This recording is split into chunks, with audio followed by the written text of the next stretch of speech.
kenapa kamu sampai ketahuan mengikuti Farah? Tanya Pak Syamsul penasaran. Terpaksa Pak, sahut Han. Daripada Farah celaka.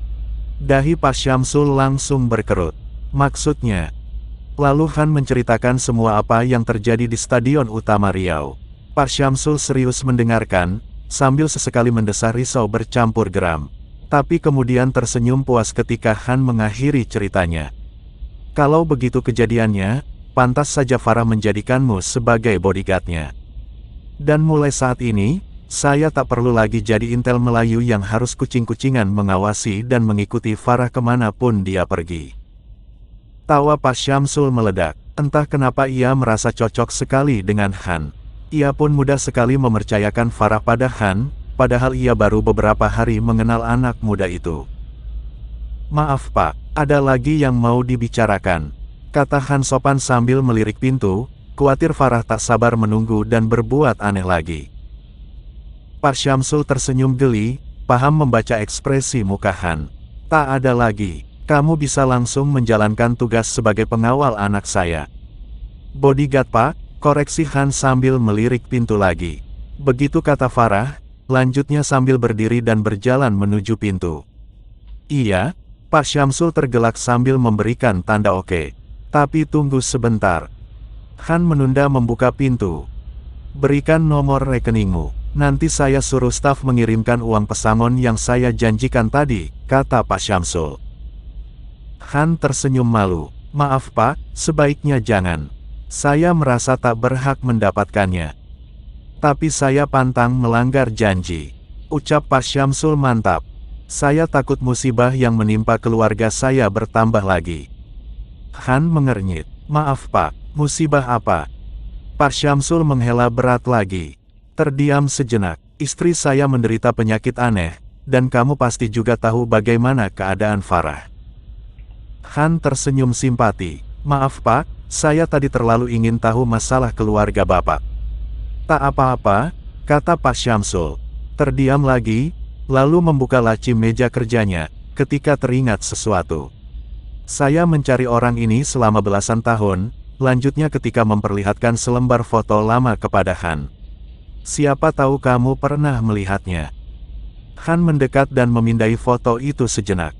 Maaf Pak, saya tak pernah melihatnya. Raut wajah Pak Syamsul berubah muram.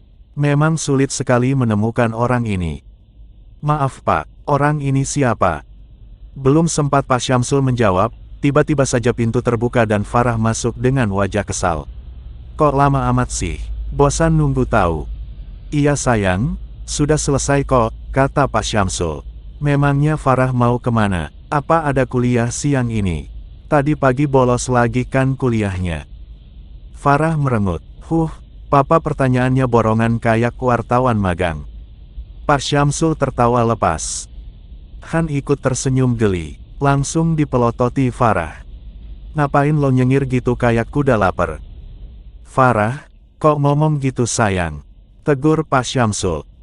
Han malah tersenyum geli lagi. Farah ada benarnya Pak, saya memang lagi lapar, tadi pagi tak sempat sarapan. Hanya saja, yang bagian kuda itu gak benar, masa bodyguard ganteng gini dibilang kayak kuda. Farah spontan mencibir, Pret, kepedean lo. Kontan menarik minat Pak Syamsul menggoda anak gadisnya itu. Tapi Farah suka kan? Papa, jerit Farah, usil banget sih. Lanjutnya sambil tersipu malu.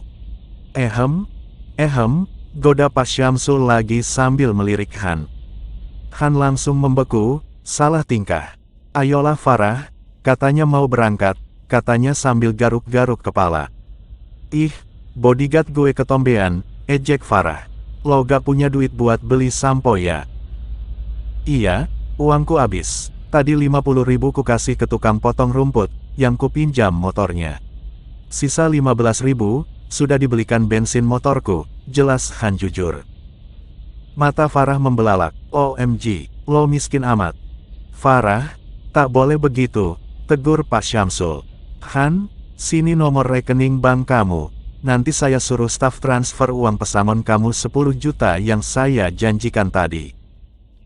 Han garuk-garuk kepala lagi. Maaf Pak, saya tak punya rekening bank, ucapnya malu. Mata Farah membelalak lagi plus melongo. Hah, bodyguard gue tak punya rekening bank. Primitif amat kehidupan lo. Pak Syamsul menarik laci mejanya. Ini uang 1 juta dulu, sisanya nanti ditransfer staf saya, katanya sambil memberikan sejumlah uang kepada Han. Abis ini, kamu langsung buka rekening di bank ya? Iya, terima kasih Pak, ucap Han. Farah tersenyum jahil. Nah, itu duit bisa buat kita makan-makan enak. Lo yang traktir gue, oke. Farah, itu uang bakal dipakai Han untuk buka rekening bank baru, Pak Syamsul mengingatkan.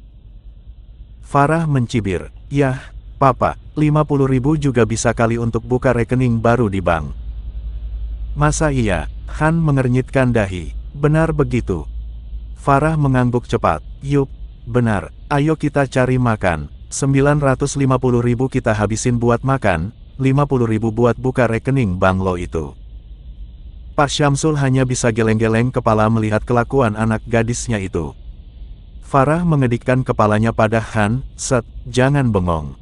Ayo berangkat, ajaknya. Katanya lo lapar, sambungnya sambil berbalik dan berjalan ke pintu. Han mengangguk. Ayolah. Tiba-tiba saja Farah menggantung langkahnya. Berhubung motor baru lo belum kelar urusannya. Lo nebeng mobil gue aja. Gue alergi diikutin motor butut karatan lo itu. Han menggelengkan kepala. Maaf Farah, aku gak bisa bareng kamu berduaan dalam mobil. Aku naik motor aja. Farah mempelototi Han. Hei, lo harus mau naik mobil bareng gue. Ini perintah. Gue ini bos lo. Memangnya kenapa kamu tak mau naik mobil sama Farah? Heran Pak Syamsul menimpali. Kamu takut dimakan Farah ya Han? Selapar-laparnya Farah, tak mungkin dia bakal makan orang, godanya sambil tergelak. Farah langsung cemberut. Lelaki dan perempuan yang beriman kepada Allah dan akhirat, dilarang berduaan tanpa disertai mahramnya, karena yang ketiga di antara mereka adalah setan, jelas Han mantap. Gelak tawa Pak Syamsul seketika lenyap, berganti dengan senyum takjub. Farah melongo sejenak. OMG, gak salah dengar gue, lo itu ustadz apa bodyguard? Haduh, pusing gue, katanya geram sambil geleng-geleng kepala. Han diam saja. Pokoknya lo harus mau ikut bareng mobil gue, kalau lo gak mau, lo gue pecat. Ancam Farah galak. Spontan Pak Syamsul tersentak kaget, ia tahu Farah tak main-main dengan ancamannya.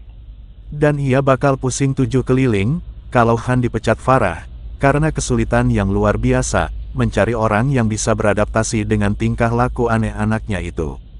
Selama ini, tak ada seorang pun yang cocok dengan Farah, bahkan bisa dibilang Farah hampir tidak pernah punya teman, apalagi orang yang disukainya. Sedangkan Han, menurut pengamatannya disukai Farah, sehingga ia menaruh harapan, Han bisa bertahan lama bekerja sebagai pengawas dan pengawal Farah. Lagi pula Pak Syamsul juga tak ingin, Han mengalami nasib dipecat 2 kali dalam rentang waktu sesingkat itu.